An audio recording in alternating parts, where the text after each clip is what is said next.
Previous video में हम लोग प्रॉपर्टीज ऑफ फ्लूइड के बारे में देखे थे। आगे हम लोग बढ़ते हैं प्रॉपर्टीज ऑफ फ्लूइड का last topic vapour pressure and cavitation. तो वेपर प्रेशर के बारे में देखते हैं। A change from liquid phase to gaseous phase and the pressure at which the liquid is converted into vapour is known as vapour pressure. Vapour pressure एक ऐसा pressure है जिसमें लिक्विड वेपर में कन्वर्ट होता है। जिस प्रेशर पे liquid vapour में कन्वर्ट होता है उसी प्रेशर को हम लोग वेपर प्रेशर बोलते हैं। ठीक। Cavitation.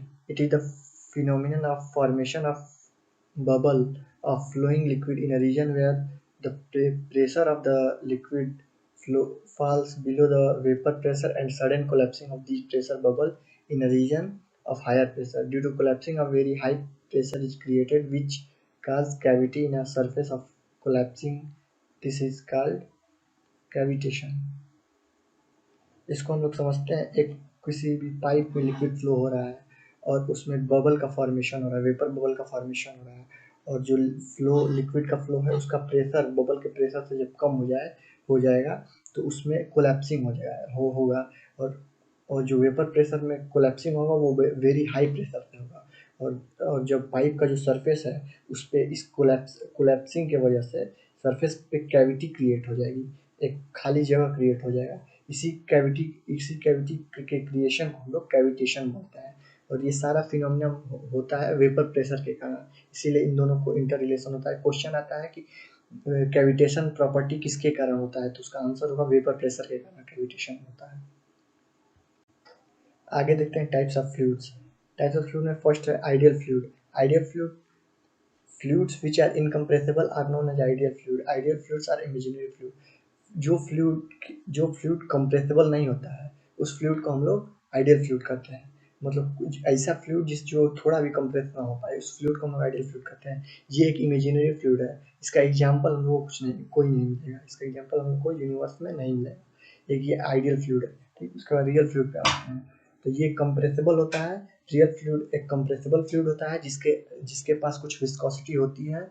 ये रियल फ्लूइड की प्रॉपर्टी है। ये एक्चुअल प्रैक्टिस में हम लोग रियल फ्लूइड यूज करते हैं। जो वाटर होता है, अल्कोहल होता है, इंक होता है, पेंट होता है, जो सब फ्लूइड को हम लोग रियल फ्लूइड में रखते हैं। जिसके पास कुछ विस्कोसिटी हो और जो कंप्रेसिबल फ्लूइड हो उसी को हम लोग रियल फ्लूइड बोलते हैं। ठीक। Newtonian fluid, those fluid which follow the Newton's law of viscosity are known as Newtonian fluid. जो fluid Newton's law of viscosity को फॉलो करता है उसको हम न्यूटोनियन फ्लूइड कहते हैं। जो शियर स्ट्रेस होता है ये डायरेक्टली प्रोपोर्शनल होता है चेंज इन शियर स्ट्रेन के, rate of change in shear strain के। तो ये जो फॉलो करता है इसको हम लोग बोलते हैं न्यूटोनियन फ्लूइड।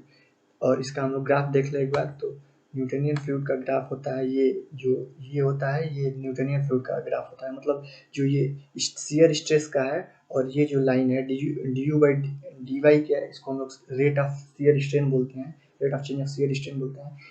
इन दोनों के बीच में हम लोग अगर एक लीनियर लाइन खींचेंगे तो वही लीनियर लाइन न्यूटोनियन फ्लूइड बोला जाएगा।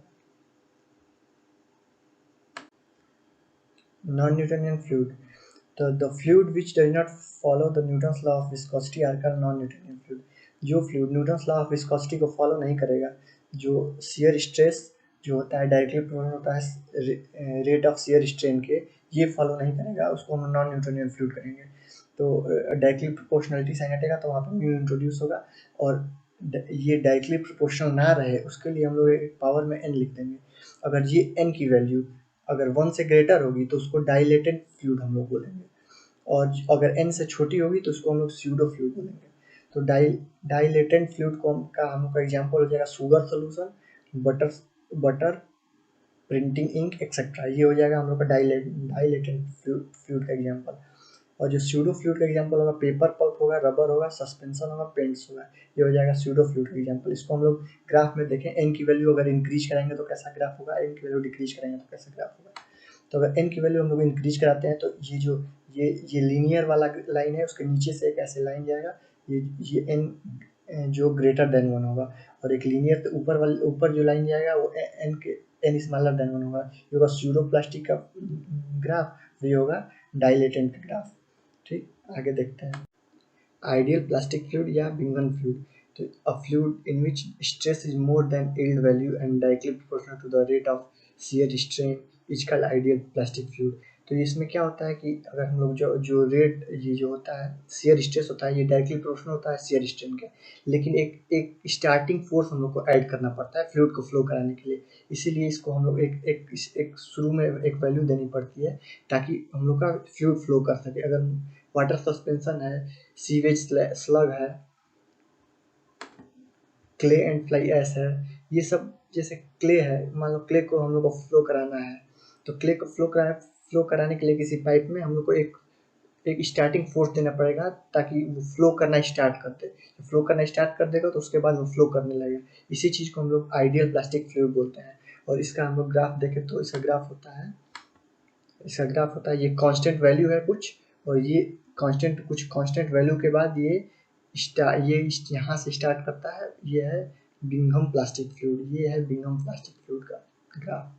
तो ये कुछ हम लोग इंट्रोड्यूस कराते हैं, यही होता है जो वैल्यू होता है, यही होता है वैल्यू हम लोग का कांस्टेंट वैल्यू होता है।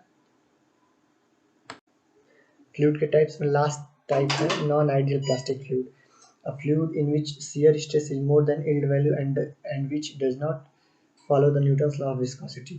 ये प्रिंटर इंक इसका एग्जांपल हो जाएगा, जिसकी शियर स्ट्रेस की वैल्यू यील्ड वैल्यू से अधिक हो और जो Newton's law of viscosity follow ना करे। ऐसे फ्लूइड को हम लोग नॉन आइडियल प्लास्टिक फ्लूइड बोलते हैं।